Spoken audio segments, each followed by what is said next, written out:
Now it's my pleasure to introduce Dr. Roula Choueiri. Roula is a neurodevelopmental pediatrician and assistant professor of pediatrics at the Center for Children with Special Needs at the Floating Hospital for Children at Tufts Medical Center. Prior to joining Tufts, Roula practiced as a pediatric neurologist in Beirut, Lebanon, where she was a medical coordinator for a rehabilitation center for children with disabilities. On moving to the U.S., she trained in neurodevelopmental disabilities at Children's Hospital and then worked as a neurodevelopmental pediatrician at MGH Ladders, now the Lurie Center for Autism. Roula has a thriving clinical practice where she evaluates and follows a large number of children with ASDs. She launched a rapid diagnosis clinic at the CCSN in Chelmsford, where very young children are evaluated quickly after diagnosis in order to get them into services as early as possible. A similar clinic was launched in Bourne, adding the dimension of a clinical research study that examines outcomes and progress of toddlers with autism and predictive factors in response to treatment. Roula is an incredibly thoughtful and energetic member of our consortium. She serves on our steering committee, and I'm pleased to welcome her here today. Roula Choueiri.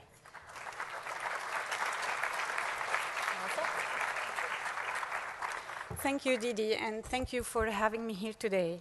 So it's a tough act to follow Dr. Barbarisi and McDoodle and Fraser. I feel more like the soldier in the field really, and so I'm bringing you my perspective, and I hope it will be helpful for many of you. So how this talk came to be, we met over the summer, Didi, Stephanie, and Dr. Choi from the Simmons Foundation, and we had discussions on how to engage families in research in a respectful and positive way. And when we were discussing several research projects, we also talked about a clinical research project that we are doing currently at the CCSN, and that generated an early diagnosis clinic in an underserved area, so in southern Massachusetts. So I would like to go over the process that led us to this clinical research project, then to the development of this clinic, and share with you also some exciting preliminary results, and discuss what are the challenges of using a clinical research project as a clinical project as well, and try to come up with some summary points. And so as an introduction, so I am a clinician who happened to fall into research mostly because I was challenged by a clinical situation, and I think that this happens to a lot of clinicians. And just by curiosity, so how many of you are just purely clinicians and care for patients only? And either a student and how many are researchers not doing clinical care, and how many do both? All right. And how many families and parents? All right, thank you. So in my case, I really was frustrated and challenged by a few of the children that I follow in my clinic, where I was doing all what's recommending the 20 hours of one-on-one ABA, the speech therapy, but then children were not really making a lot of progress and a lot of time.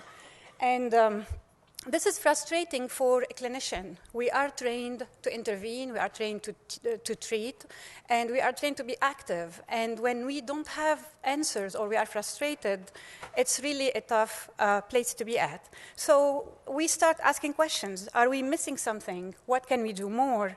How can I tell and measure progress in clinic? And it seems that we all have similar questions. What is the best treatment? And what is causing this? So autism is not another medical problem. For example, pneumonia. Pneumonia is we know the symptoms, we know the signs, we listen to the lungs, we do an X-ray, we can start antibiotics while waiting for cultures and then fine-tune treatment. In autism, unfortunately, we don't have all the answers all the time. It is a complex disorder, and it includes several specialties and research areas. And I tried to include some of the specialties that I really thought of, and I'm sure I am forgetting some. So pediatrics, developmental pediatrics, internal medicine, gastroenterology, all the medical specialties, then the psychology, counseling, neuropsychology, all the therapists, ABA, floor time, scientists, neuroscientists, and then the families. So imagine if we, as coordinator of care, have sometimes a lot of difficulties understanding what the other person is doing or what the other person is ordering as test or is, what's their treatment plan. So imagine how confusing it can be for families as well. If you look at it from a different perspective, so looking at it by category, each category has a life of its own and a lot of unanswered questions as well. So you can think of autism mechanisms and models, gene finding, mouse models, clinical genetics, phenotyping. So we're trying to understand the different clinical features, comorbidities, what are the associated psychiatric disorders or other disorders, and then interventions. What are the treatment options and what works best? So there are so many pieces that we really try to fit together in the best harmonious way. So I'd like to quote the Autism Consortium study as an example of bridging the gap. And it was really an example of research and clinical service at the same time. And I'm talking about the genotype phenotyping study. So in addition to allowing different centers to collaborate, in the first phase, genetic testing and counseling were free, and it was really nice to be able to offer this to our patients.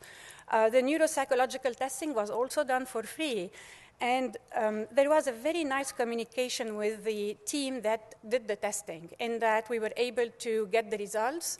And so clinically, as a developmental pediatrician following a child, I was able to use the neuropsychological testing that was done for a research purpose in my clinic and to use the result in my report when I was trying to advocate for more services from the school. And so I was able to compare, let's say, to a test done at school or a test done 6 months ago and show that, this child is not making a lot of progress in this area, so maybe he needs a little bit more of this. And we had numbers.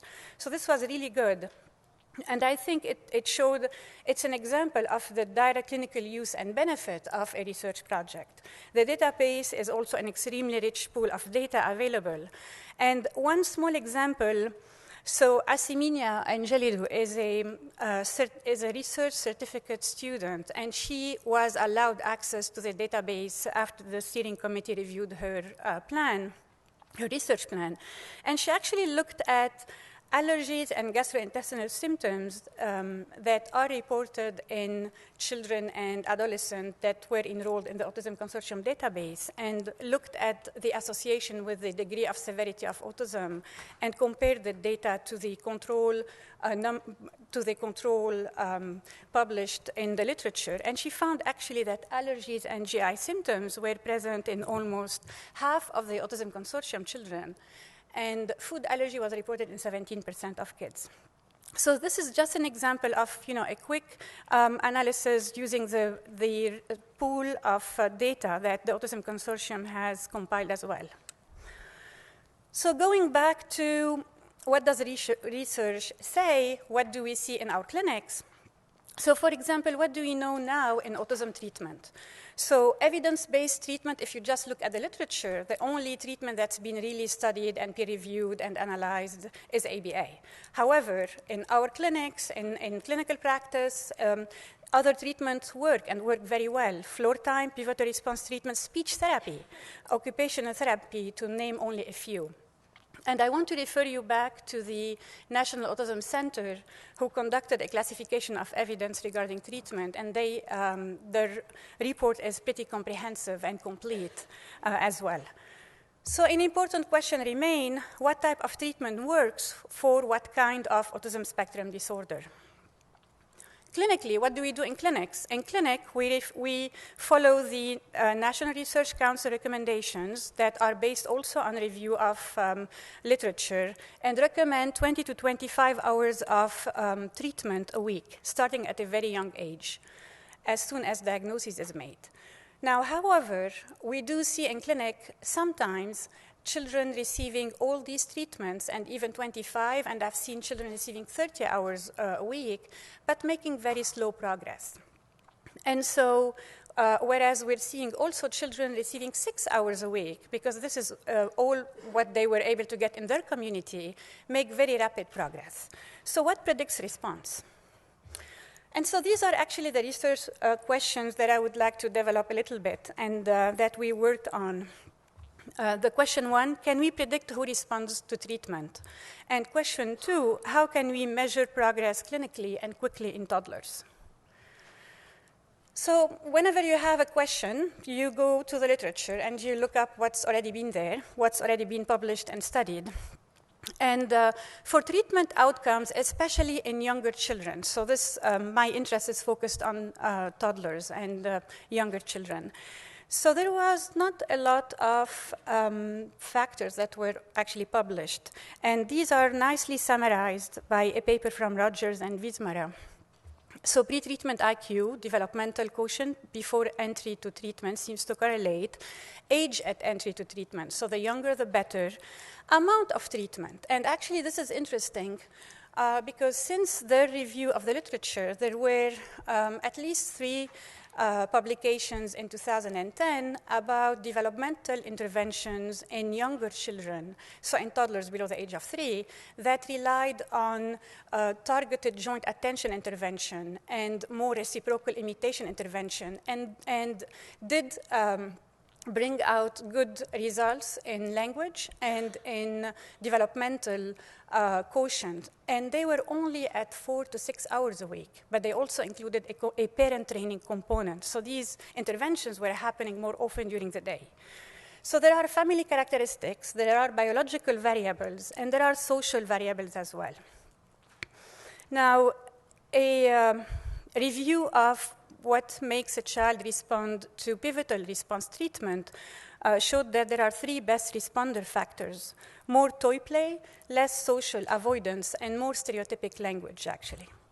So the main question remains, which child characteristics interacting with which type of treatment leads to better outcome? So the next step, after you do your literature search, we elected to do a small pilot and to see what we find in our regular clinic. So we followed 17 newly diagnosed toddlers for 2 years. And so they were referred from early intervention programs, other clinicians. We did an ADOS at baseline at the end, at 2 years. And every 6 months, we saw them for an extended follow-up visit where we did developmental evaluation using the Mullen, ASD, parent questionnaire, and then language. We gave letters summarizing results, recommendation for services, and the fact that they were getting developmental testing that was comprehensive every 6 months, we were able to also measure the rate of progress and see how much they were making progress or not. And actually, one child, they were initially 18, one child in the study had a regression.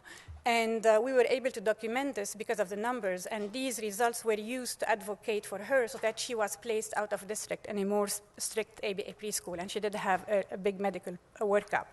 So if we look at these initial numbers, and again, it's only 17, but they are interesting. So because of the location of where the referral and the enrollment was made, we only had 2 that were non-Caucasian. Autism was diagnosed in 58.82%, and the average of the early learning composite was 73.11, which is below average, but not that bad. 9 had scores below 75, but 7 of those were on the 55 to 75 range. None had mass health.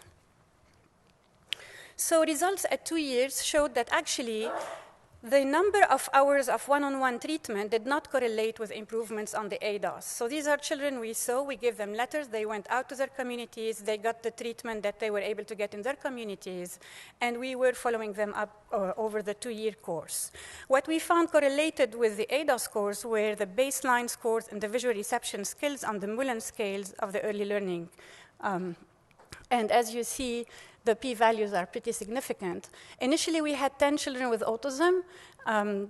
3 were only diagnosed with autism at 2 years. From 7 PDD, 9 were diagnosed with PDD, and 1 actually lost the diagnosis.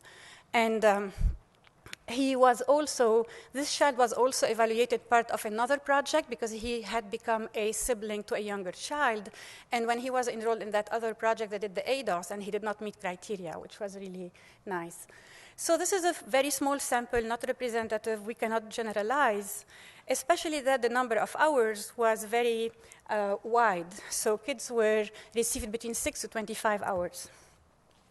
So then the next step, we thought about controlling for the number of hours and the quality of the therapy. And we connected with 3 ABA providers.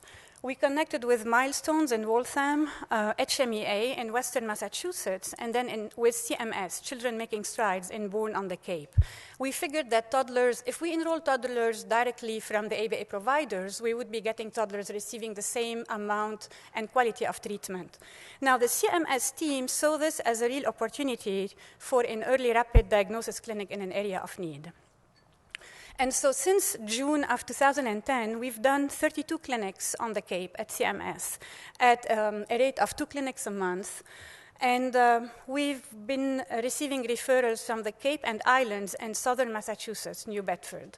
So I go back to Dr. Fraser's talk, because you were mentioning about Western Massachusetts being an underserved area.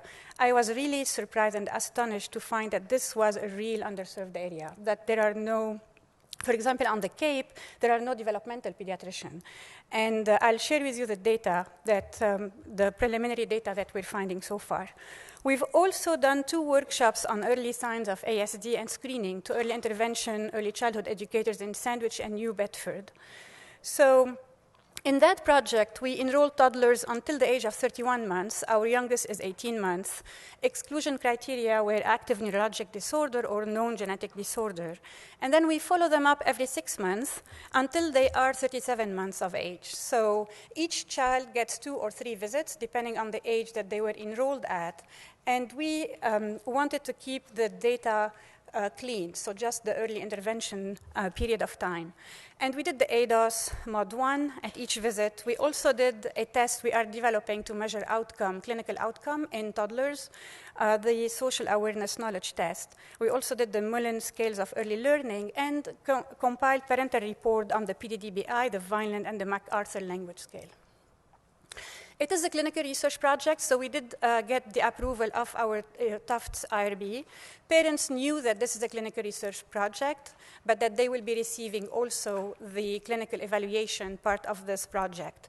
The ADOS and the SAKT were videotaped if parent allowed us, and they signed a research consent. Now, all of these children were referred because of a question of an ASD diagnosis. And so when the diagnosis was made, it was discussed with the family, counseling was offered, and we referred them to our autism resource specialist at Tufts, Bernadette. Parents, pediatricians, early intervention, or preschool also received a letter with a diagnosis and the recommendation services, and we did medical referrals as needed. We always refer to genetics as well. So these are our preliminary results. So since June of 2010, we had 58 toddlers enrolled. So 16 were enrolled in Chelmsford and Boston. However, we were focusing more on the Cape, and 42 were enrolled in the Cape, so which is around 3 to 4 new evaluations a month. 7 did not follow up, so we are considering them as dropout. And others were seen between 1 and 3 times. We are still continuing our follow-ups there. If you look at the data, so the average age is 25.14 months, and we have 64.3% with autism diagnoses. And if you remember the 58% from the pilot 1, so it is a little higher. However, this is really striking. So the average Mullen, the average early learning composite score, which is a developmental quotient that correlates with IQ, is 57.97. Which is really low. And not only this, from the 42, 36 have really scores in the 40 to 50. 3 only have scores above 75, and in 3 kids, we did not have scores. So it seems that they are more affected and more delayed than the children enrolled in the other project. If we look now at the demographics, almost half of them are either Hispanic or mixed Hispanic Caucasian, and 76% have mass health. So a couple of points that I really would like to make in this clinical research project. So it is a clinical project. We are collecting data. We will be analyzing the outcome measures after December. And a couple of challenges that need to be highlighted. So we have 7 dropout. Again, we did not yet analyze their baseline characteristics to see if they differ from the children who remained in the study. But did they drop out because they are only seeking the diagnoses, but not really interested in the research part? Or because of the lower SES, most of them relied on mass health transport to come, and this was difficult to coordinate at times. And we also had single-parent families that I don't have the numbers for as yet. Now, the other point also in using this clinical research project as a clinical service is that we are still enrolling new children. So if this was only a pure research project, probably we would have stopped in June. This grant finishes end of December. We are still enrolling because we are still getting referrals of questions, do they have ASD? And in addition, we are thinking of other plans to continue this clinic past December, but really make it as a permanent early diagnosis clinic. So since June, we've had 9 new, and we already have 3 scheduled for the next month. The third point is a lot of scheduling difficulties. So again, it's a lot of playing phone tags, or maybe patients forget about the appointment, or cancel the last minute, or don't show up, or mass health transport did not, pick them up on time, which again may have to do with the demographic data. Now, on the other side, it is providing a needed clinical service. Children may have waited 6 or 12 months or maybe more to be seen. We did evaluate very few who were on waiting lists to be seen somewhere else in Boston.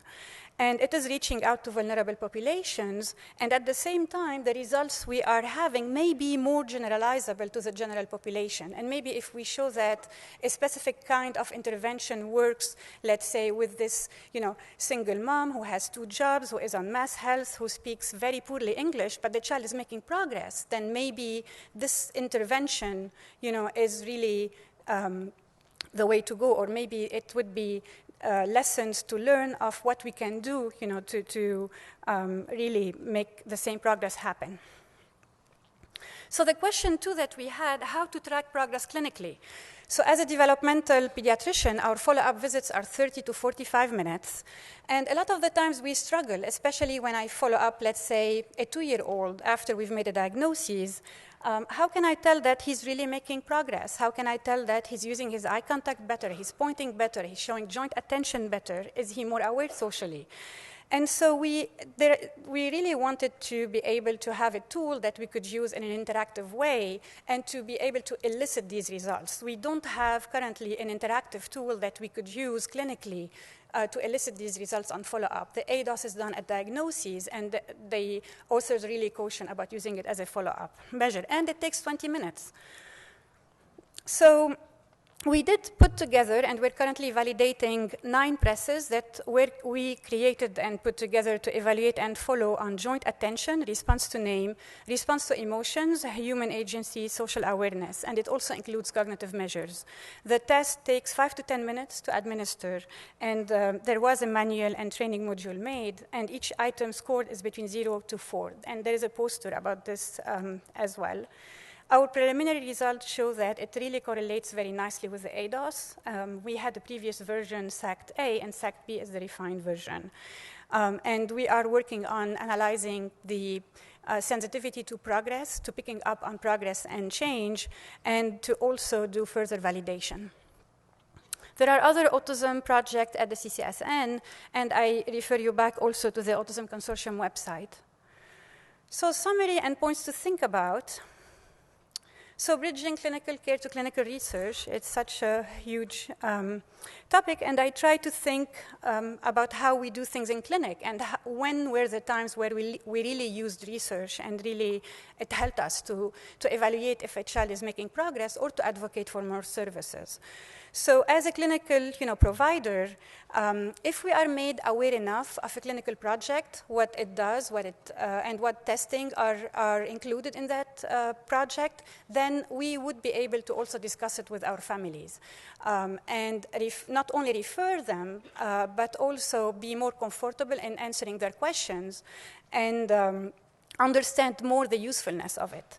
So the Autism Consortium website and symposium is bringing us, together. The MIT series are also very helpful in letting us know what the neuroscientists, or the researchers are also finding and doing. And I don't know if we could think about other venues where we could really be educated well enough to be able to discuss them with our families.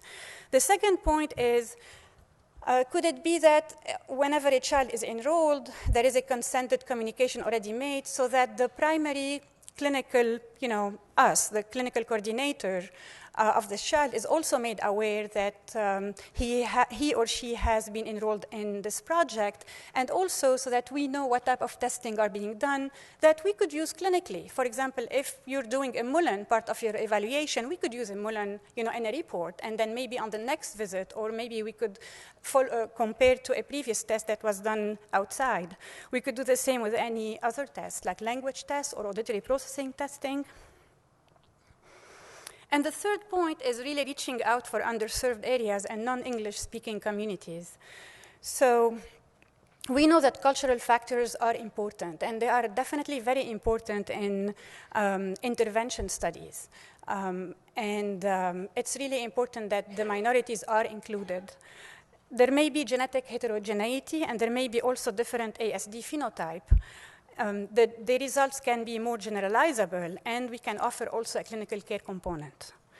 So are we thinking about future model of cares? And just listening this morning to what's happening at Children's, UMass, and MGH, so maybe the future would be to have clinics where there is at the same time a research and clinical component, not only for research as research, but research to help fine-tune the clinical services, the education recommendation, the progress being made, and also to use the numbers or the testing be done to advocate for more services and advocate for the child, especially now as we're needing to really show more and more data whenever we send reports to schools and whenever we ask for more services. So I would like to conclude by this article published in March of 1927, and it says The Care of the Patient, and it's by Dr. Peabody.